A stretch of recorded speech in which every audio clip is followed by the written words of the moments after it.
Hello my dear students. तो काफ़ी बच्चों का रिक्वेस्ट आ रहा था कि सर आप क्लास 11 का अकाउंटेंसी का वीडियोस को भी अपलोड कीजिए और वो भी छोटे छोटे सब टॉपिक वाइज।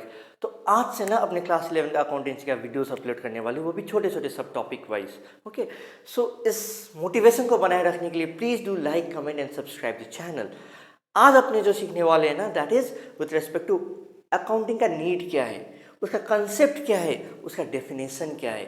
एक बार अपने को ये सब चीज़ें समझ में आ जाए ना, तो ट्रस्ट में बच्चों क्लास 11-12 का अकाउंटेंसी आपको एकदम इजी लगेगा, एकदम इजी है। Not only that, higher classes में भी आपको इजी लगेगा। सो ये चीज़ जो अकाउंटेंसी क्या है, अकाउंटिंग क्या है, ये समझना बहुत ज़रूरी है। तो चलिए बिना टाइम वेस्ट किए शुरू करते हैं।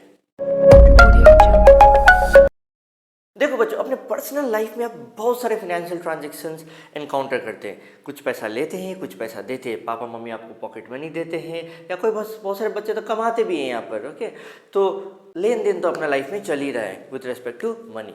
इस सारे चीज़ों को ना अपने जब थोड़ा बहुत ट्रांजेक्शन रहता है अपने दिमाग में रख लेते हैं और मोटा मोटी समझ में भी आ जाता है कि ओ या इतना पैसा बच गया, या ये हुआ या वो हुआ बोल के। बहुत सारे बच्चे तो प्रॉपर अकाउंटिंग भी करते होंगे प्रॉपर। यदि मेरा बात मानो तो हम तो ग्रेजुएशन वाइज से ही जब हम कैलकाटा में पढ़ते थे, तब सारे जो खर्चे थे ना एक सिस्टमेटिक वे में रिकॉर्ड करते थे, ताकि मेरे को समझ में आ जाए कि मेरा टोटो में कितना खर्चा हुआ, मेरा ये खाने में कितना खर्चा हुआ, मेरे पापा ने कितना पॉकेट मनी दिया है, और अल्टीमेटली मैंने कितना बचा पाया उस पॉकेट मनी से। ठीक है, तो ये जो एक लिखने का तरीका जो है ना, इसी को अपने क्या बोलते हैं, अकाउंटिंग बोलते हैं। ओके, सो बेसिकली एक जब छोटे बिजनेस जो रहते हैं या बड़े बिजनेस रहते हैं या उससे भी बड़े बड़े बिजनेस रहते हैं, वो लोगों के लिए पॉसिबल ही नहीं है कि सारा चीज़ दिमाग में रख पाए। Okay, it does not make at all a sense that they are able to remember each and every transaction of your business at a later stage. So there comes a need of accounting.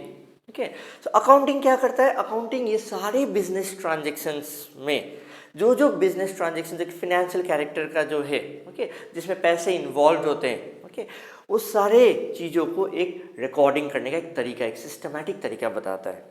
इसको यदि अपने हिंदी में बोले तो इसको अपने लेखा शास्त्र भी बोलते हैं। लेखा शास्त्र क्यों बोलते हैं? क्योंकि ये एक लिखने का तरीका बताता है। क्या चीज़ को? बिजनेस ट्रांजेक्शन्स में जो भी एक फिनेंशियल नेचर के जो ट्रांजेक्शन्स रहते हैं, वो सारी चीज़ों को लिखने के लिए सिखाता है। सो बेसिकली अपने को क्या समझ में आया sir? So accounting is an art, एक कैसा कला, ओके, जो कि एक बिजनेस एंटरप्राइज में फिनेंशियल ट्रांजेक्शन्स को आइडेंटिफाई करना सिखाता है। Okay, so it is not a easy thing. आपको आइडेंटिफाई करना पड़ेगा कौन से ट्रांजेक्शन्स फिनेंशियल नेचर के हैं। जैसे एक मेरा फेमस एग्जांपल रहता है, ओके, कि मान लो एक पोती जो है एग्ज़ाम देने से पहले अपना दादाजी का पाँव छूती है। दादाजी उसको ढेरों सारे आशीर्वाद देते हैं, बच्चा अच्छा से करना, ऑल द बेस्ट, तुमने बहुत मेहनत किया, तुम अपने घर के चिराग हो, ये हो वो हो, बल्कि बहुत सारे मोरल बूस्ट किया तुमने, तुम अच्छा कर सकते हो, एंड देन अच्छा से लिखना, कूल एंड काम रहना, बहुत सारे चीज़ें बोला। ठीक है, लेकिन क्या ये सारी चीज़ें फिनेंशियल कैरेक्टर के हैं? नहीं है। ये सारी चीज़ें वो लड़की यदि अकाउंट्स मेंटेन करती तो वो नहीं लिखती। बट वहीं पर दादाजी वहाँ पर 100 रुपया निकाल के देते हैं, ये लो बच्चा, सगुन के रूप में पैसा लो, एंड इसी से पेन खरीदना और इसी से एग्ज़ाम देना। तो this becomes a financial character. यहाँ पर पैसा का इन्वॉल्वमेंट है। अब वो बच्ची का यदि कोई अकाउंटेंट है या यदि बच्ची कुछ रिकॉर्डिंग करती है अकाउंटिंग का, तो वो इस चीज़ को रिकॉर्ड करेगी। ठीक है, so identifying the business transaction is very important. यदि एक बिजनेस में भी देखो, दो मैनेजर झगड़ा कर रहे हैं, तो ये थोड़ी ना बिजनेस फिनेंशियल ट्रांजेक्शन हुआ। ठीक है, बहुत सारे एम्प्लॉय स्ट्राइक कर लिए, ये थोड़ी ना फिनेंशियल ट्रांजेक्शन हुआ।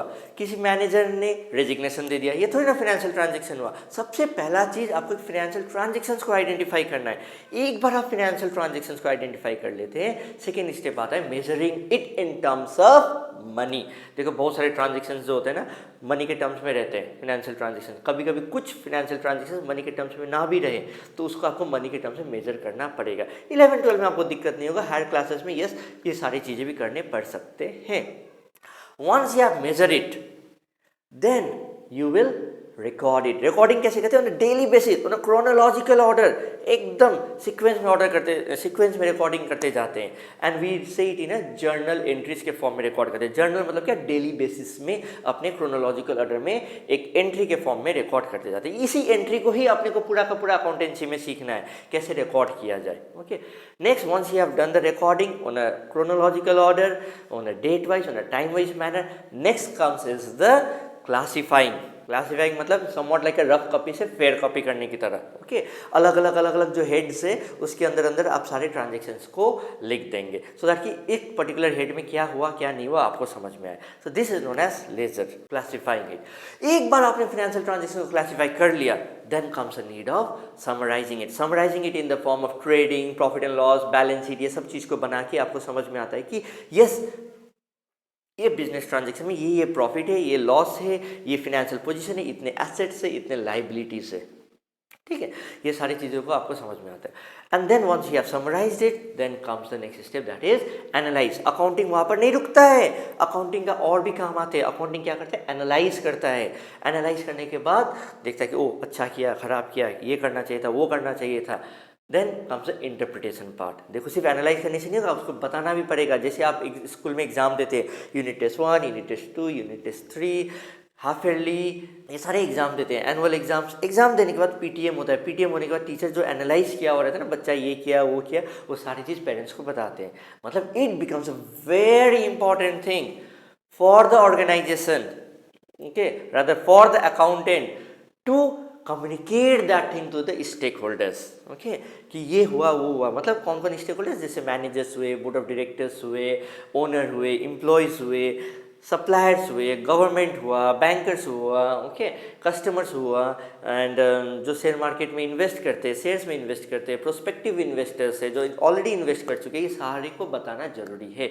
मतलब communicating it to the users. ये सारे प्रोसेस को ना अपने क्या बोलते हैं, अकाउंटिंग बोलते हैं, ठीक है। अपने अकाउंटिंग एंड अकाउंटेंसी जो होता है मोर लेस सेम ही होता है। Accounting is more of a verb, accountancy जो पूरा बॉडी ऑफ नॉलेज को अपने अकाउंटेंसी बोलते हैं। सो सारे जो प्रिंसिपल्स, जो रूल्स एप्लीकेबल होते हैं ना, उसको अपने एक फुल बॉडी ऑफ नॉलेज को अपने क्या बोलते हैं, अकाउंटेंसी। ये रहा अपना meaning, okay. Since it is a functional definition, तो सारे फंक्शंस मिला के एक आपके डेफिनेशन बन जाते हैं कि अकाउंटिंग में ये होता है, ठीक है। तो जो मैंने बोला उससे आप ये लिख सकते हैं एग्जाम में, बट अपार्ट फ्रॉम दैट भी आपको यहाँ पर स्क्रीन में दिख रहा है AICPA जो कि American institute of certified public accountants है, उन्होंने भी मोरलेस ऐसा ही डेफिनेशन देके रखा है, थोड़ा बहुत वर्ड्स के ऊपर नीचे। But when a term comes define, तो डिफाइन में क्या होता है, आपको एक प्रॉपर डबल इन्वर्टेड कॉमा में ये डेफिनेशंस आपको लिखने पड़ेंगे, ओके। एंड उनके हिसाब से भी accounting is an art. And whereas आप यहाँ पर देखो स्मिथ एस्बर्न ने भी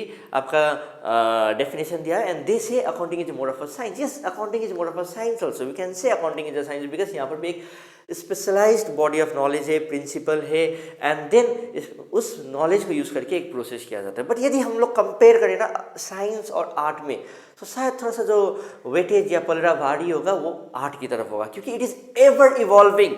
अकाउंटिंग इज एवर इवॉल्विंग। आज के डेट में ये बेस्ट प्रेजेंटेशन है, तो कल के डेट में कुछ और हो सकता है, यू नेवर नो। अभी हम वीडियो बना रहे हैं, वीडियो बना के जब ख़त्म करेंगे तब तक एक नया नोटिफिकेशन आ जाएगा कि इस चीज़ को आप ऐसे रिकॉर्ड करो, ठीक है। So it is ever evolving for the better presentation. So that is why accounting is more of a art, okay. क्योंकि यहाँ पर एक कोई सैचुरेशन पॉइंट नहीं है। It is not like science कि 2 molecules of hydrogen, 1 molecule of oxygen gives you water, H2O। It is not like that, it is always the better. देखो कुछ साल पहले तक कंपनीज एक्ट 1956 बोलता था कि आपको प्रॉफिट एंड लॉस का जो लॉस बैलेंस रहेगा उसको एसेट साइड में लिखो।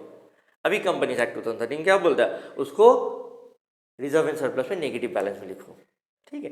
तो मतलब थोड़ा सा चेंजेस आ रहा है, एंड हर बार आते रहता है। क्यों आते रहता है, बेटर प्रेजेंटेशन के लिए। Every time a new presentation comes, that is it is ever evolving for the better presentation. So I feel and it is rather accounting is more of a art, okay. ये चीज़ समझना जरूरी था आप लोगों की, accounting क्या है, कि एवर इवॉल्विंग है। ये चीज़ आप समझ जाते हैं ना, तब जाके आप लाइफ में इन फ्यूचर इसके ऊपर बहुत सारे वैल्यू एडिशन कर सकते हैं, ओके। ओ ये है, क्यों हो रहा है, क्यों नहीं हो रहा है, ये चीज़ समझ आ पाता है आपको, ठीक है।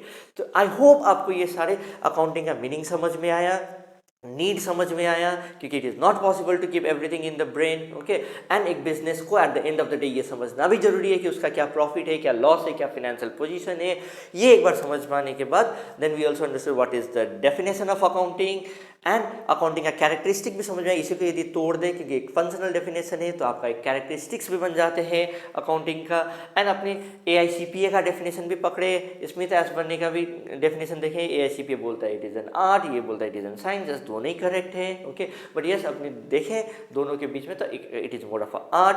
आप प्रेफरेबली एक AICPA का डेफिनेशन लर्न कर सकते हैं, एंड उसका एग्जाम में यदि डिफाइन आ गया तो आप उसको महफूज करके उसको आप एक डबल इन्वर्टेड कमा के अंदर लिख भी सकते हैं। I hope this video must be very beneficial for you, और आपको ये समझ में आया कि अकाउंटिंग एक्चुअली में क्या होता है। अपने डे टू डे लाइफ में बहुत सारे ट्रांजेक्शन करते हैं, we have to record it. नहीं करेंगे तो पॉसिबल नहीं है, नहीं समझ में आएगा, you will never know that क्या हुआ क्या नहीं हुआ, ओके एक बिजनेस में। So to summarise all of this things, accounting is required and accounting is an art, and trust me it is going to be very very very interesting.